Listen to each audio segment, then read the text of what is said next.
Shalom, shalom, dans le nom de Jésus, c'est c'est une joie de vous de se reconnecter avec vous dans notre émission là chaque samedi.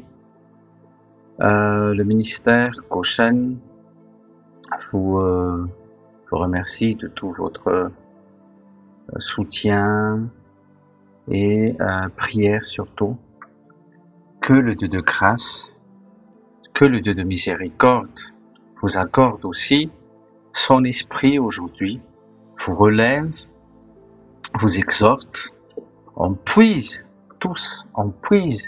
notre puissance en le Seigneur Saint-Esprit seul. Prenons le psaume 119, versets 103 à 105. Psaume 119, versets 103 à 105 qui dit, lisons ensemble au nom de Jésus, « Combien sont doux tes mots à mon palais, oui, plus doux que le miel à ma bouche. Par tes préceptes, j'acquiers la compréhension, c'est pourquoi je hais tous les chemins de mensonge. Ta parole est une lampe à mon pied et une lumière à mon sentier. » C'est la parole de Dieu, on va voir tout à l'heure, c'est la seule chose nécessaire pour nous. On va tout voir à propos de la parole de Dieu tout à l'heure. Combien ta parole est douce à mon palais. Est-ce que la parole de Dieu, est-ce que tu proclames souvent la parole de Dieu? Est-ce que tu aimes lire la parole de Dieu? Est-ce que tu aimes que la parole de Dieu t'exhorte ou que la parole de Dieu te forme et t'aide? Est-ce que tu aimes la parole de Dieu autant que David là, quand il a proclamé que ta parole est douce à mon palais, il est meilleur que le miel, il est meilleur que le miel. Et il a dit aussi, par tes préceptes, j'acquiers la compréhension. Par le Saint-Esprit, Dieu nous donne cette compréhension. C'est la révélation de sa parole. C'est quelque chose que tu dois aimer, que tu dois rechercher. Si tu veux réussir dans ta marche chrétienne là, tu dois chercher à acquérir la compréhension. Et verset 105, et on va prier. Ta parole, c'est une lampe à mon pied, ou c'est comme une lampe qui guide tous mes pas, et c'est une lumière à mon sentier, ou c'est une lumière éclairant mon chemin. Donc il n'y a pas, si nous aimons réellement la parole de Dieu, nous avons l'assurance que nous n'allons pas dans les ténèbres. Vous m'entendez? La parole de Dieu nous écarte. La parole de Dieu nous écarte de toute forme de ténèbres, les pièges, parce que devant nous, c'est une lumière qui va éclairer nos chemins. Ok? Et on ne se trompera jamais de chemin. C'est pour ça que nous avons tant besoin de la parole de Dieu, parce que la parole de Dieu seule peut nous guider avec l'aide du Saint-Esprit, bien sûr, dans la volonté divine. C'est notre volonté de vouloir connaître la volonté parfaite de Dieu, parce que la volonté parfaite de Dieu, c'est dans sa parole qu'on nomme aussi la Bible. Ok? Donc prions sur cette base de la parole. Quand vous priez, avant que vous priez, j'ai quelque chose à vous dire. J'en ai parlé à nos grands enfants ce matin. Ce matin, on a parlé de la présence de Dieu, on a parlé de la parole de Dieu. La différence entre la présence de Dieu, c'est un petit rappel, la différence entre l'omniprésence de Dieu et la présence de Dieu, ça se définit en deux phrases. L'omniprésence de Dieu, c'est que Dieu partout. Et tout le monde sait que Dieu est partout. Ok? Mais la présence de Dieu, c'est l'intimité, c'est la rencontre du Père avec son enfant. C'est ça la différence. La présence de Dieu, c'est dans l'omniprésence de Dieu. Et Jésus, il a encore appuyé beaucoup sur cette présence de Dieu dans Matthieu 6. Matthieu 6, prenez juste note. La présence de Dieu, c'est là où tu rencontres Dieu personnellement. Hein? Entre dans ton endroit secret. Dieu le Père. Le Père nous attend. Est-ce que tu aimes entrer dans la présence de Dieu ou est-ce que tu sais juste oh un demande Dieu il est au-dessus de nous, oh ça me suffit. Non. Si tu es enfant de Dieu, tout comme nos enfants à nous, oui, ils vont dans les maisons de leurs copains et copines, mais le soir venu, ils rentrent chez nous. Parce que chez nous, c'est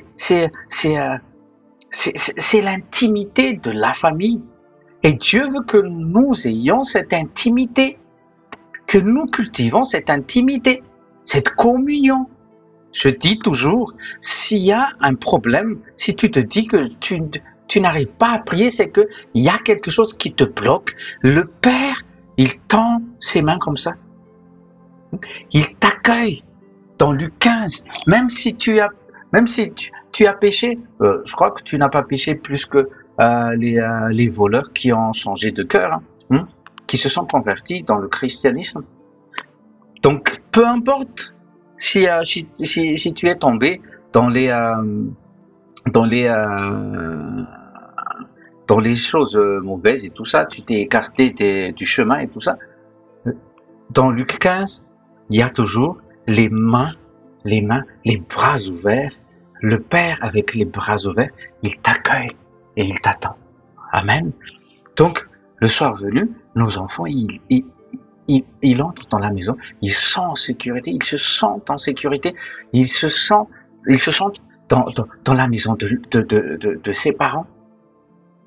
C'est l'assurance qu'ils ont. Peu importe ce qui se passe dehors, dans la maison, ils peuvent s'attendre à être bien nourris, à être bien vêtus et tout ça, parce que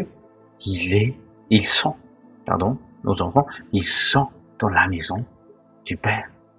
Donc la présence de Dieu, faites attention.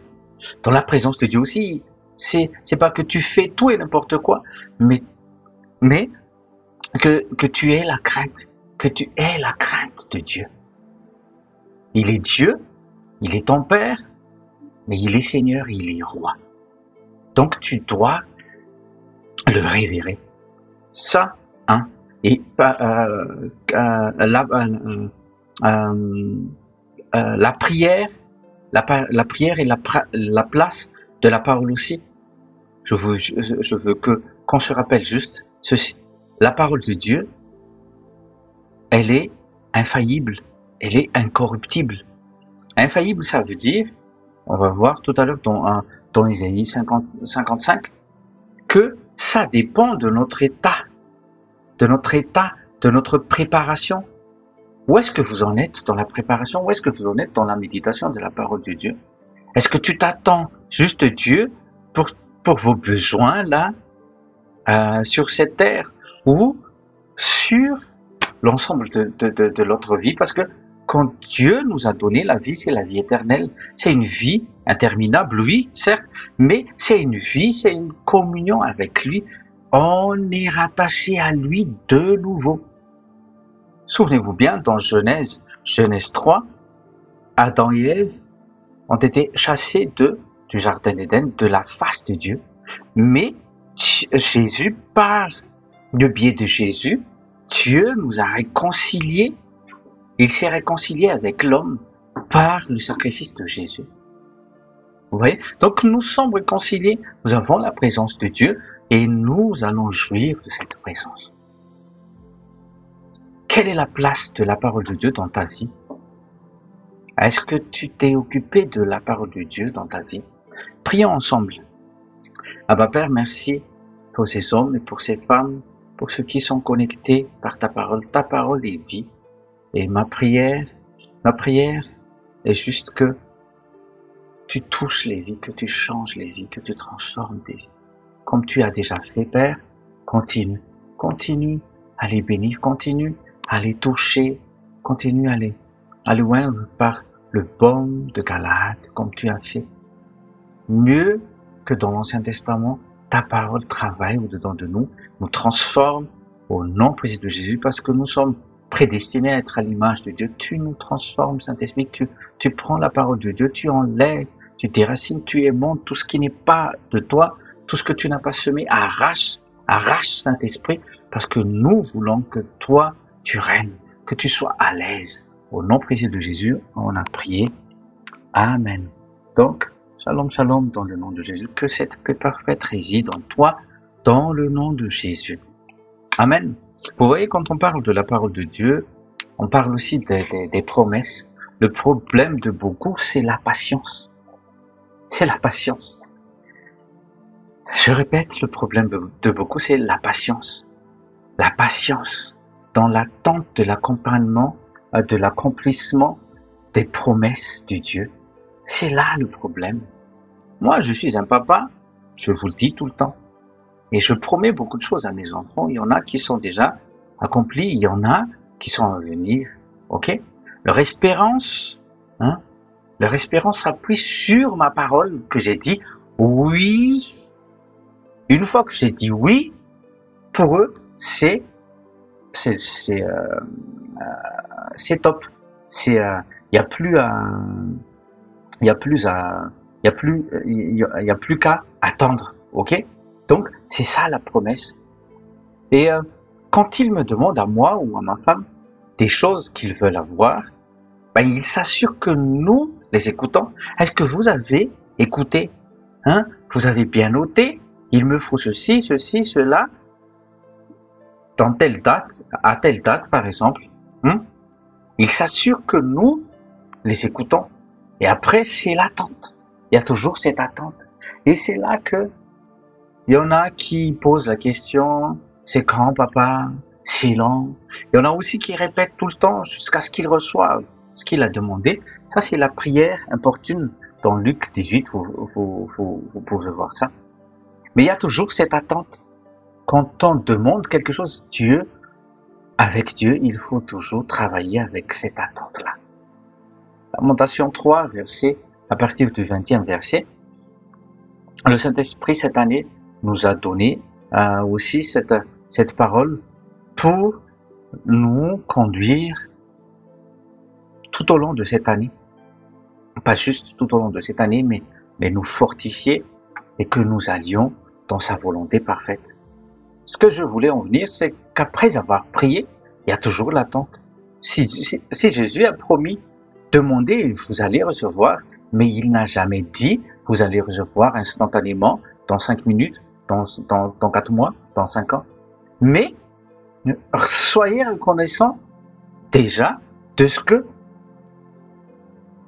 Dieu écoute les prières. C'est ce que Jésus nous a dit dans Marc 11, versets 23-24. Reprenons notre partage aujourd'hui à partir de la parole. Dans le livre de la Genèse, Dieu parle. Et Dieu est la parole, Jean 1. Dieu est le Verbe. Quand il parle, il voit les choses s'accomplir. On dit toujours instantanément, mais au fait, entre Dieu qui parle et le Saint-Esprit qui opère, il y a toujours un temps. C'est le temps d'attente. Il y a la parole, donc il y a la foi, il y a l'attente aussi, la patience. Nous avons la foi. Tu te dis, ah oui, j'ai la foi que Dieu va, Dieu est au contrôle, il réagit, il travaille et tout ça. On a la parole, on a les promesses. Mais ce qui nous diffère de Dieu, c'est la patience. On n'a pas toujours la patience. Et notre partage aujourd'hui, ça ne concerne pas juste la patience, mais la parole de Dieu. C'est comme si, vous voyez, dans les psaumes, David a dit, la parole de Dieu, c'est comme de l'or fin, de l'or éprouvé dans le creuset. C'est pur, on vient de lire tout à l'heure, c'est plus que du miel, c'est doux dans ma bouche. Il faut aimer la parole, il faut chérir la parole. Peu importe ce que tu as entendu, ce que tu as reçu comme SMS, mail et tout ça. La parole de Dieu, si tu mets la parole de Dieu en premium là, à la première place, moi je te dis, hein, peu importe ce que tu as entendu, peu importe les, euh,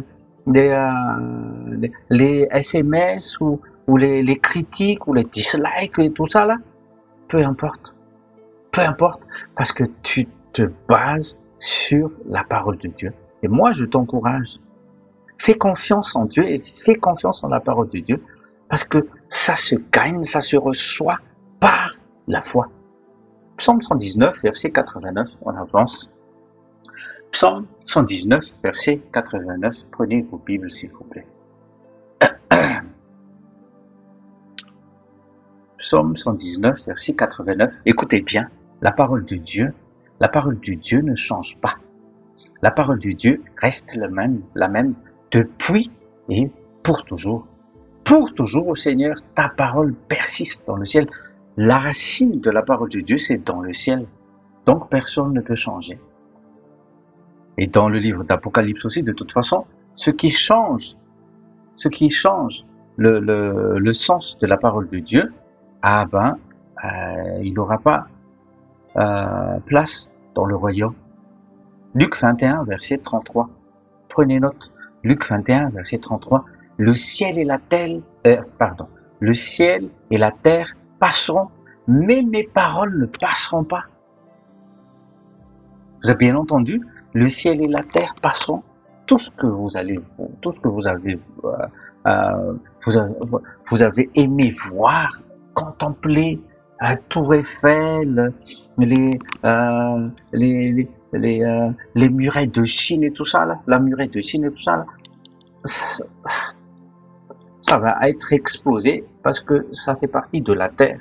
Tout ce qui a été créé par l'homme sur cette terre, pouf, même le ciel. Et il est dit dans le livre de l'Apocalypse, mais que le ciel et la terre, c'est comme il va enrouler, il va en créer de nouvelles, un nouveau ciel et une nouvelle terre. C'est ça notre assurance. 1 Jean 1, verset 1 à 2, 1 Jean 1, premier épître de Jean, chapitre 1, verset 1 à 2. Ce qui était depuis le commencement, la parole, ce que nous avons entendu, ce que nous avons vu de nos yeux, ce que nous avons contemplé et que nos mains ont touché de la parole de vie, c'est la parole faite chair. Hein? C'est la parole faite chair, c'est Jean 1, la parole était Dieu, la parole est Dieu, il est venu dans la chair de Jésus-Christ. La vie a été manifestée et nous l'avons vue, nous avons rendu témoignage et nous vous faisons connaître la vie éternelle. La vie éternelle, c'est une personne, la vie éternelle, c'est Jésus lui-même. Et il nous a été donné par Dieu pour que nous ayons cette vie éternelle qui était avec le Père et qui nous a été manifestée. La parole a été manifestée. La parole manifestée, ça veut dire, c'est pas juste un verbe comme ça, c'est Dieu qui s'est manifesté dans un corps humain que tu peux palper. Et ils ont témoigné, Jean là, il était en train de témoigner. Nous avons vu de nos propres yeux, nous avons contemplé, et nous avons, et que nos mains ont touché la parole de vie, nous avons touché la parole de vie. Ouais, on peut toucher la parole de vie parce que c'est Jésus, cette parole de vie. Jusqu'à ce que tu ne touches la parole de vie, ne cesse pas de rechercher, de méditer et de proclamer. C'est ça la manifestation de la vie, de cette parole de vie dans notre vie quotidienne. Nous connaissons déjà Jean 6, 63, ma parole est esprit et vie. Ma parole est esprit et vie. C'est la vie Zoé. Donc que nous voulons ou pas, sa parole est infaillible, incorruptible et ne change pas. Personne ne peut saisir ça, sauf si le Saint-Esprit nous le donne. Donc c'est à nous de saisir aujourd'hui. Qu'est-ce que tu veux? Si tu veux changer, saisis la parole de Dieu. Avançons. Ésaïe 55, verset 10 à 11. Ésaïe 55, verset 10 à 11. Au nom de Jésus, Ésaïe 55, verset 10 à 11, il est dit, car comme la pluie et la neige descendent du ciel et n'y retourne pas. Il y a le processus qu'on a étudié dans les sciences naturelles à l'école. Mais arrose la terre et la fait produire et germer, afin qu'elle donne de la semence au semeur, d'un côté, et du pain aussi, donc du profit, à celui qui mange. Ainsi sera ma parole. C'est Dieu qui parle et qui te rappelle aujourd'hui. Ainsi sera ma parole qui sort de ma bouche, dit l'Éternel. Elle ne retournera pas à moi sans effet. Il y a toujours un effet, il y a toujours quelques transformations, quelques bénédictions qui sont cachées dans la parole. Mais est-ce que tu as saisi aujourd'hui? Écoutez, réécoute. Ainsi sera ma parole qui sort de ma bouche. Elle ne retournera pas à moi sans effet. Est-ce que cette parole produise quelque chose dans votre vie aujourd'hui? C'est pas à cause de moi seul, mais à vous aussi. Est-ce que tu as bien préparé la terre, le cœur? Arrache toutes les paroles que tu as entendues qui est devenu comme un mur qui bloque. Ne pense pas juste à toutes sortes de bénédictions, mais tu n'arrives pas à saisir ta destinée. Tu n'arrives pas à entrer dans ta destinée. Aujourd'hui, prends la parole de Dieu et dis-toi que cette parole que tu as entendue aujourd'hui ne retourne pas à Dieu qui a envoyé sans effet. Et c'est pas fini. Elle accomplira ce que j'ai voulu. Ah, ça, on doit aimer ça. Elle accomplira ce que j'ai voulu et elle prospérera dans la chose pour laquelle je l'ai envoyée. Donc, quand Dieu parle, c'est à nous d'écouter. Écouter, ça veut dire être attentif. Si le professeur dit « écoute-moi », c'est pour ça que Jésus dit que l'Église écoute ce que l'Esprit est en train de parler. C'est à toi d'écouter. Dieu ne force pas tes oreilles comme ça, en te tirant par les oreilles. Écoute, écoute, écoute. Non, tu dois, si tu aimes Dieu, si tu aimes la parole de Dieu, tu dois être attentif à toute parole de Dieu. Donc, sa parole cherche un terrain préparé, un cœur préparé, un cœur simple, un esprit disposé à faire sa volonté. La parole doit tomber dans de la bonne terre. Jean 12, versets 24 à 25. On va voir Matthieu 13 tout à l'heure. Jean 12, versets 24 à 25. Jean 12, versets 24 à 25, au nom de Jésus. En vérité, je vous dis, si le grain de blé, combien de fois Jésus parle de semences, de grains, de graines, de semailles, et tout ça, de livre de la Genèse jusqu'à l'Apocalypse, il parle toujours de ce parabole de grain. Le grain de blé tombe dans la terre, ne meurt pas, il demeure seul.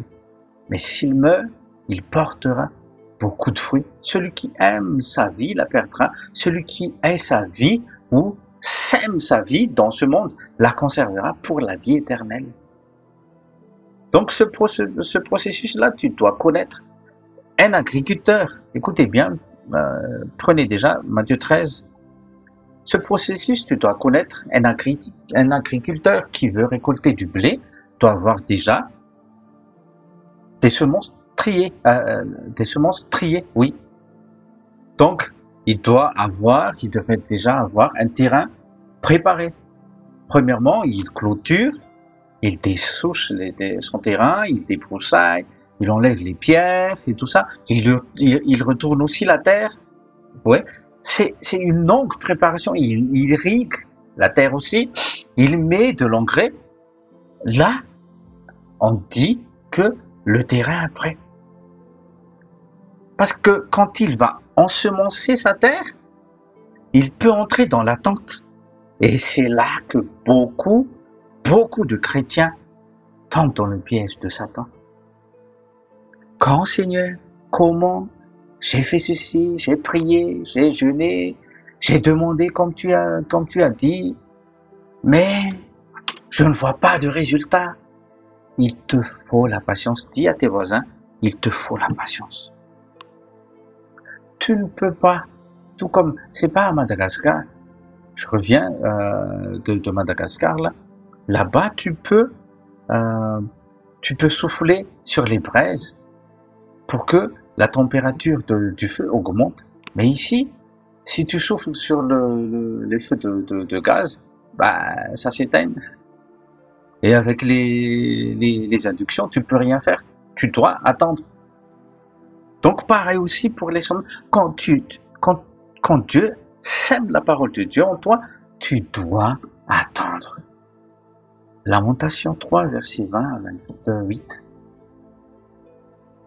Lamentation 3, verset 20 à 28. Dans l'attente et dans la patience, je m'attends à Dieu.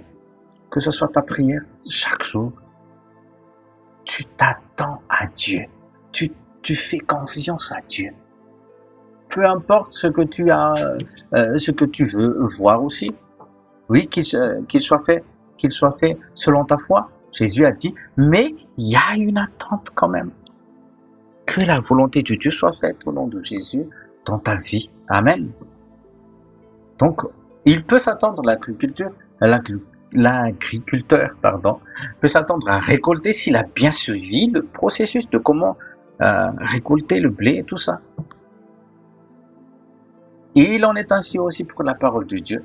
Et c'est ce qu'elle est-ce qu'elle a trouvé de la bonne terre dans ton cœur?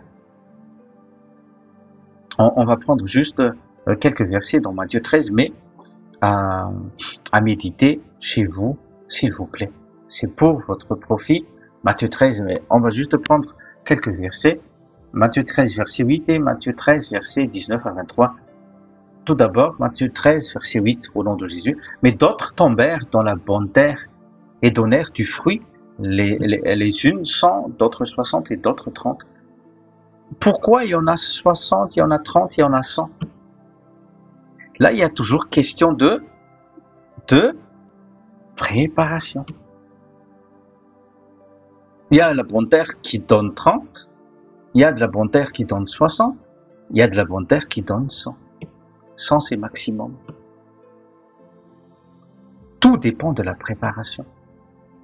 Si tu te précipites dans la préparation, si tu sautes les processus, ne t'attends pas à récolter 60 ou même 30 ou même 100. Et c'est là que vient la frustration si tu ne te prépares pas et si tu t'es mal préparé aussi. Donc, ne sois pas jaloux des autres. Prépare ton terrain. Prépare ton vase. Il y a toujours des temps de préparation. Parce que Dieu, dans le nom de Jésus, je prophétise. Dieu, il a de bons projets pour toi. Oh que oui, il a de bons projets pour toi.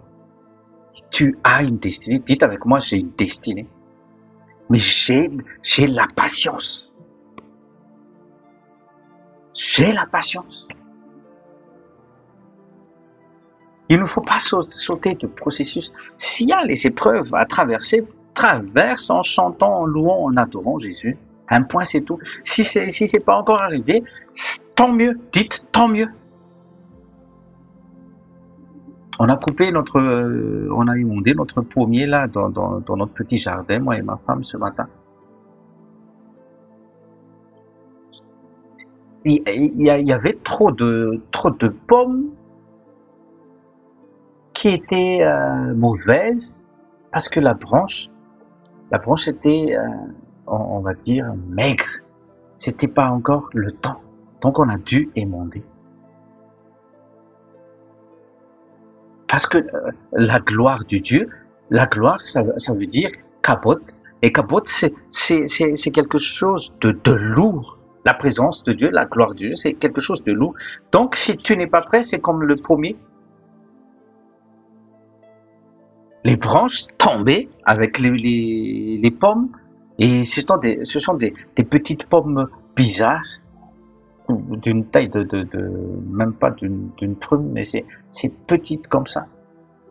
Donc on a dû tout émonder de nouveau pour que dans les prochaines saisons et tout ça, ça va produire de bons fruits parce qu'il y avait trop de branches et tout là. Donc, d'autres tombèrent dans la bonne terre et donnèrent du fruit les unes 100, d'autres 60 et d'autres 30. À toi de juger où est-ce que tu en es avec ta foi. Donc, tu laisses pousser les bonnes semences ou même bien les ivrer aussi, tu laisses comme ça. Non, il ne faut pas. C'est pour ça que dans tes pensées, toi-même, tu dois trier tes pensées. Si tu as encore des réserves dans ton cœur, tu dois les enlever, tu dois dire à ces personnes, j'ai péché contre Dieu, j'ai eu des réserves, j'ai péché contre toi, je te demande pardon. Tu fais ça devant la personne, tu fais devant Dieu bien sûr, et ne garde plus de réserve, ne te fâche plus contre cette personne.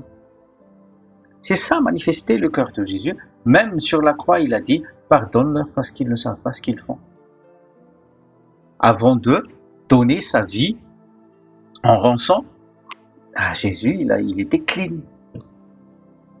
Il était clean, même son âme était clean.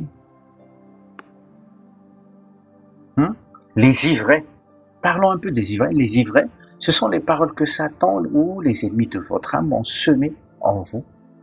Je disais par les SMS, par les ragots et tout ça.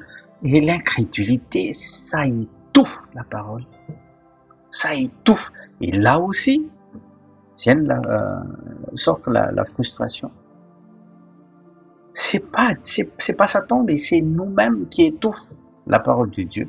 La parole de Dieu, pourtant, est infaillible, est incorruptible. Mais tu peux étouffer. C'est pas Satan, c'est toi, en tant que fille de Dieu, fils de Dieu. Bon, lisons Matthieu 13, versets 19 à 23, au nom de Jésus. Matthieu 13, versets 19 à 23. Lorsque quelqu'un homme entend la parole du royaume et ne la comprend pas, alors vient le malin. Il ravit ce qui a été semé dans son cœur, c'est celui qui a reçu la semence le long du chemin.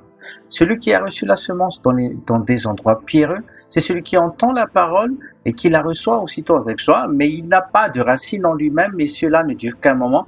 Et lorsque la tribulation ou la persécution survient à cause de la parole, aussitôt, il trébuche.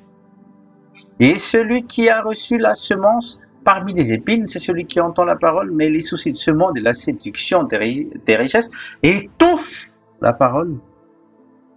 Il devient infructueux. Écoute, les soucis de ce monde et la séduction des richesses étouffent la parole et devient infructueux. Donc, si tu te laisses les soucis de ce monde, les soucis de ce siècle, la séduction des richesses, ça va étouffer la parole si tu te laisses étouffer par ça. Il faut que. Non. Entre dans le repos de Dieu, en le Seigneur Jésus-Christ. Je relis, celui qui a reçu la semence parmi les épines, c'est celui qui entend la parole, mais les soucis de ce monde, la séduction des richesses, étouffent la parole et devient infructueux. Occupe-toi de ton jardin, occupe-toi de ton terrain, sérieusement à partir d'aujourd'hui. Si tu veux voir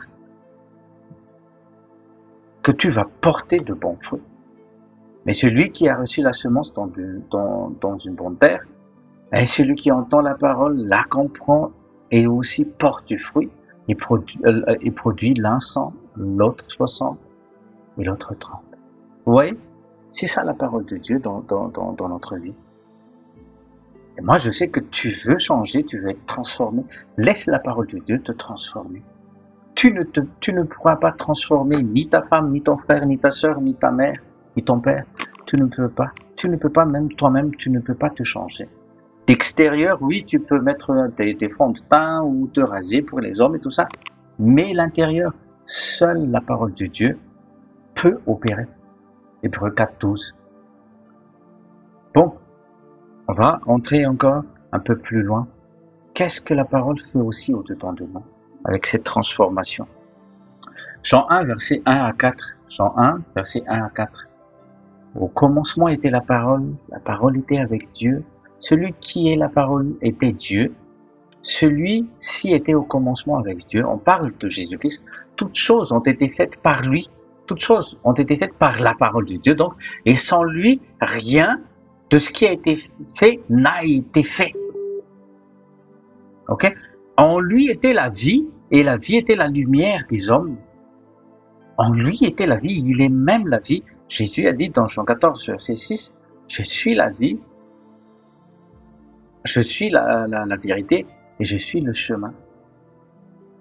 Ce qui n'a pas cette vie-là, cette vie qu'on appelle Zoé, c'est une vie animale. C'est une vie qui va s'éteindre. On a déjà parlé de ça. De toute façon, chaque année, on a les mêmes thèmes. On va encore reparler de Logos et de Réma cette année aussi. Mais la vie là que Dieu a donnée, la vie de l'âme qui réside dans l'âme, c'est la vie animale. C'est la vie animale. C'est la vie naturelle. C'est la vie que Dieu a donnée à Adam et Ève. C'est cette vie-là que les Français en parlent, on ne vit qu'une fois. Mais toi, quand tu as semé ta vie, quand tu sèmes ta vie, quand tu donnes à Jésus, là tu vas voir une vie qui change, qui est transformée. C'est ce qu'on appelle la nouvelle naissance. Et à partir de cette nouvelle naissance, après, il y a une vie nouvelle, une vie éternelle qu'on reçoit de Jésus. Hébreux 1, verset 1 à 3. On parle toujours de la parole de Dieu. Dans Genèse 1, il a tout fait, il a tout créé avec. Et là, dans Hébreux 1, verset 1 à 3, il tient toutes choses par la parole de sa puissance. On va lire. Dieu, qui autrefois, à diverses reprises et en diverses manières, a parlé à nos pères par les prophètes. Donc, au début, il n'y avait pas le Réma. Le Saint-Esprit ne parlait pas à tout le monde, mais aux prophètes. Mais nous a, en ces derniers jours, parlé par son Fils, la parole révélée, la parole Réma, lequel a assigné héritier de toutes choses, par lequel aussi il a fait les mondes, qui étant l'intensité de la gloire, l'image exacte de sa personne, et soutenant toutes choses par la parole de la puissance. Il tient toutes choses par la parole de sa puissance. Vous m'entendez bien? Lorsqu'il a purgé par lui-même nos péchés, s'est assis à la droite de Dieu, à la droite de sa majesté dans les hauts lieux. Ça, c'est Dieu. Ça, c'est Dieu. Ça, c'est Jésus. Et j'en ai parlé à Madagascar pour exhorter toute ma famille, les amis et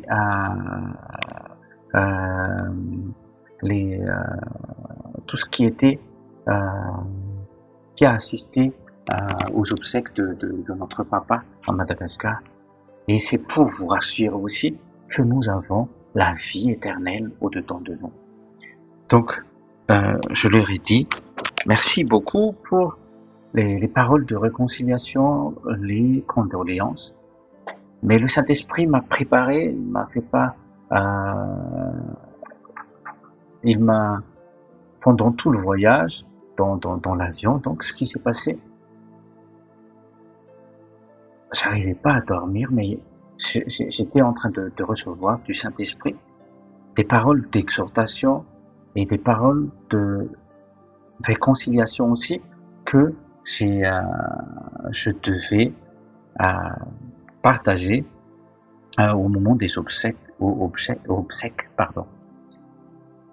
Donc tout le monde était en train de vous voyez, l'atmosphère de assez lourd. Oui, c'est malheureux ce qui est arrivé, tout ça. Et il y avait la peur. Il y en avait qui se posaient dans leurs pensées. À qui le tour? Peut-être que si ce sera à moi. Je suis assez âgé et tout ça.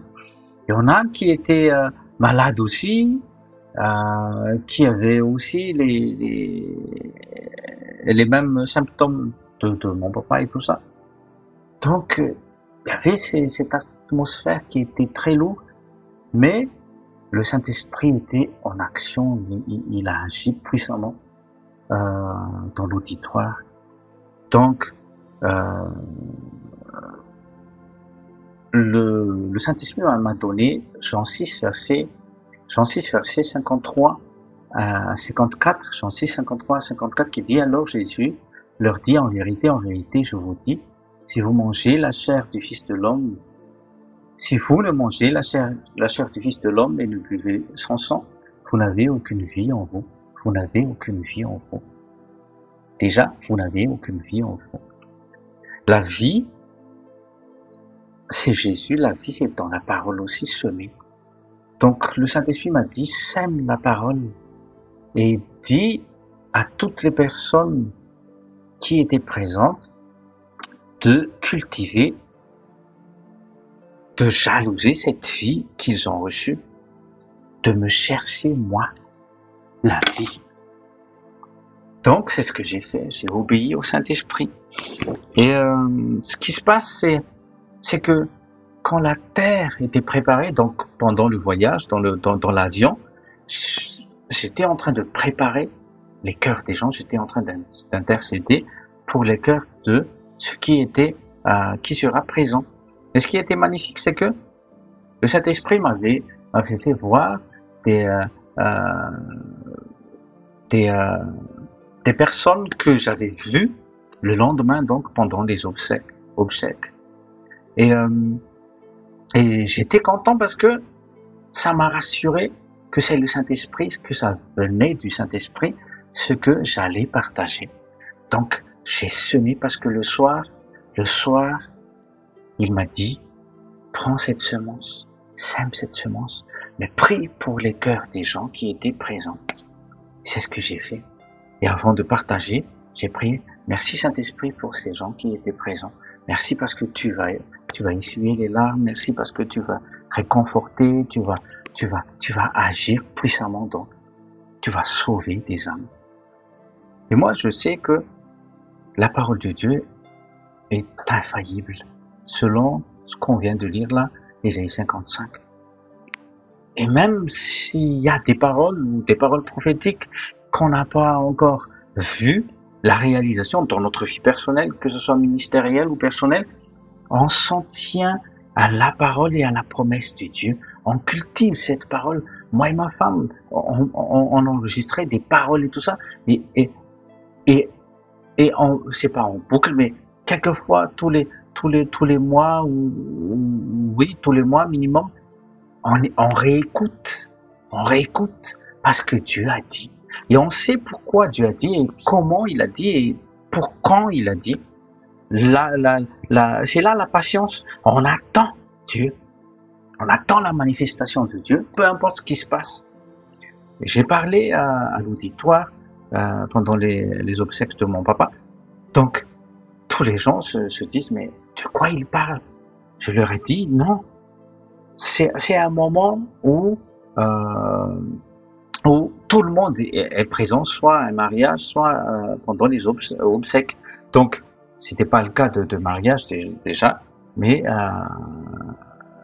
les obsèques. Donc, tout le monde, si vous voulez bien, vous concentrer non pas sur le corps de mon papa, sa vie est déjà avec Dieu, son âme est avec Dieu, mais ne vous concentrez pas sur ce qui se passe, mais sur le moment là, le moment T là, le temps T.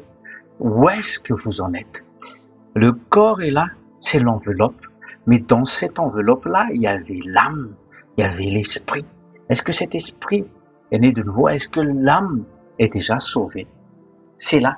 Posez-vous la question avant d'avoir peur de la mort.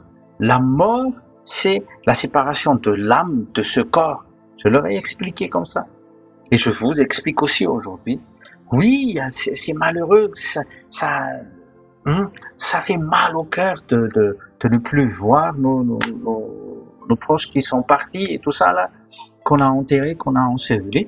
Mais c'est un moment de réflexion aussi pour nous. Où est-ce que j'en suis dans la foi? Où est-ce que j'en suis? L'enveloppe, là, c'est bien, oui, mais l'âme, où est-ce qu'il en est? Où est-ce qu'elle en est, mon âme? Mon esprit, hein? Ma relation avec Dieu.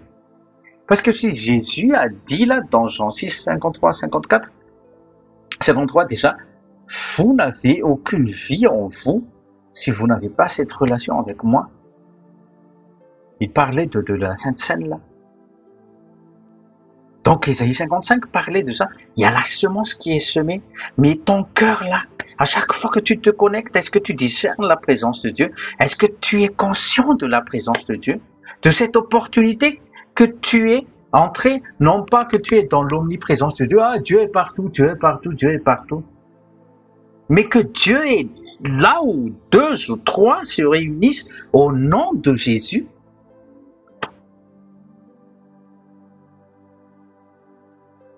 Pensez un peu à ça. C'est ça, la présence de Dieu, c'est pas, oh, j'ai les poils qui frisent. Non, non, non. Je sens l'électricité. Non, la présence de Dieu, c'est la foi déjà que là où 2 ou 3 se réunissent en son nom, il est au milieu de ces personnes-là. Et la parole de Dieu, qu'est-ce que la parole de Dieu pour toi? C'est pour ça que, avant de parler de ça, j'ai parlé de la parole de Dieu tout à l'heure. Prenez chaque verset et méditez là-dessus. Et maintenant, préparez vos cœurs. L'enveloppe, je leur ai posé la question, l'enveloppe est là. Mais l'âme et l'esprit, comment ça s'est passé? Et j'ai expliqué ce qui s'est passé avec notre papa. Moi, ma grande sœur et mon grand frère, on a vécu des choses dans l'esprit quelques semaines avant que notre papa est parti rejoindre la patrie céleste. Il a combattu. Il était tombé dans un coma. Et quand un de mes neveux a fait la Sainte Seine, comme Jean 6, 53, il s'est réveillé le lendemain. Il s'est réveillé le lendemain. Il était dans un combat. Je parle juste l'exemple de mon papa. Mais ça peut nous arriver aussi, à nous. Il y a des combats spirituels. Il en est sorti. Après, il est revenu. Et on s'est dit tout le temps, moi et mon frère et ma sœur, ah, il va rentrer.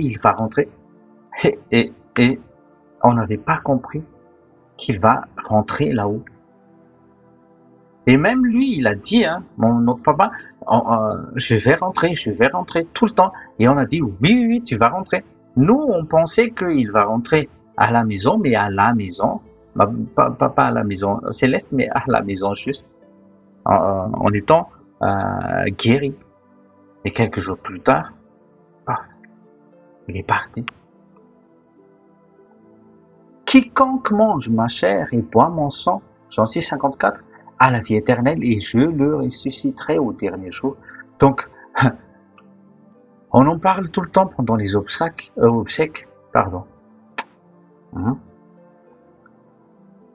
Oh, tu vas ressusciter, c'est dans Jean 11, je crois. C'est la parole de Marthe, non, de Marie qui a dit, oui, je connais que tu vas ressusciter Lazare au dernier jour et tout ça. Mais là, il faut faire attention. Jésus ne ressuscite que ce qui a la vie. Quiconque mange ma chair et boit mon sang a la vie éternelle. Ceux qui ont reçu la vie éternelle, ceux qui croient en lui seul, il va ressusciter, mais pas tout le monde. Et tout le monde ne va pas au paradis. Je ressusciterai au dernier jour. Et on va terminer avec 1 Thessaloniciens 4,16. Et ça a choqué beaucoup de monde, mais ça a ouvert leurs yeux. Je leur ai dit, tout est encore possible. Prenez cette parole que je vous ai semée dans le cœur aujourd'hui et gardez cette parole, gardez cette vie, soyez jalouse de cette vie et vous allez être ressuscités aussi. N'aie pas peur de la mort. 1 Thessaloniciens 4,16. Au nom de Jésus, car le Seigneur lui-même descendra du ciel avec un cri, avec la voix de l'archange, avec la trompette de Dieu, et les morts en Christ ressusciteront les premiers. Seuls les morts en Christ ressusciteront, pas tout le monde. Ma question est, est-ce que réellement tu es en Christ? Est-ce que tu as reçu cette vie? C'est pas que tu manges le pain et tu bois du vin, mais est-ce que tu as cette assurance que tu as cette vie? Et s'il vous plaît, gardez bien cette vie. Croyez que tu as la vie éternelle. Vis une vie en abondance, vis une vie avec joie, dans la joie, une vie de reconnaissance, une vie dans l'adoration. Ne pleure pas, ne murmure pas que ta vie ne change pas. Ne maudis pas ta vie, ne maudis pas la vie de ta progéniture, ni de ton mari ou de ta femme. Et après cela, le Saint-Esprit a soufflé dans l'auditoire. Et après les obsèques, au nom de Jésus, gloire à Dieu, tout le monde est venu me voir. L'atmosphère qui était très lourde, parce que oui, il y avait un corps à ensevelir et tout ça. C'était, il y avait la peur et tout ça. Ça s'est enroulé. Mais ils avaient tous, c'est pas l'assurance déjà, mais ils avaient tous, ils ont saisi la parole de Dieu, ils avaient tous l'espérance que ils vont recevoir cette vie éternelle. Des hommes, des femmes, mes neveux, mes nièces, des tantes, des oncles et tout ça, ils sont venus me voir. Ah, pour une fois, il y en a qui ont dit, ah, pour une fois, c'était pas un prêche qui comment on dit ça, c'était pas un prêche qui fait dormir, hein, mais c'est un prêche qui m'a secoué. Il y avait une dame qui a pleuré même, elle était contente, ah, merci parce que, ah, c'est ce qu'il me fallait. Et c'est pour ça que je vous invite aussi à témoigner de Jésus lors de ces moments-là, que ce soit un mariage ou les obsèques. Ne te dis pas que ça se fait pas et tout. Non, c'est un moment où tu peux évangéliser. Mais il faut travailler avec le Saint-Esprit. C'est bon d'avoir le zèle, mais il faut travailler avec le Saint-Esprit. Et je vous encourage. Coucoulez bien. Soyez jaloux de vos âmes. Soyez jaloux de la parole de Dieu que tu as reçue. La vie éternelle est déjà en toi. La vie est déjà en toi. C'est faux qu'on te dit, si on te dit, et moi-même j'ai dit ça, donne ta vie à Jésus ou sème ta vie à Jésus. Non, tu n'as rien à semer d'abord. Ce que tu as donné, c'est ton cœur déjà. Oui, on appelle ça la vie, mais bibliquement, c'est pas la vie, mais ton cœur. La vie est dans le cœur, dans le sang, oui, mais c'est pas la vie Zoé que tu peux semer. Mais tu vas recevoir cette vie Zoé si tu donnes ton cœur. Jean 3, verset 16. Dieu a tant aimé le monde qu'il a donné son Fils unique, Jésus-Christ, afin que quiconque qui croit en lui reçoive la vie éternelle. Donc, reçois la vie éternelle aujourd'hui. Donne ta vie à Jésus. N'aie aucune crainte. Donne le cœur à Jésus afin qu'il te donne, qu'il te remplisse cette vie Zoé que tu as besoin et que tu vas être ressuscité. Tu peux être ressuscité, c'est lui qui va ressusciter parce que c'est une promesse qui sortait de sa bouche. Et c'est ça le programme de Jésus. Que tu ne meurs pas et que tu aies la vie éternelle. Prions ensemble au nom de Jésus. Abba Père, dans le nom de Jésus, merci parce que j'ai semé encore cette parole, esprit et vie.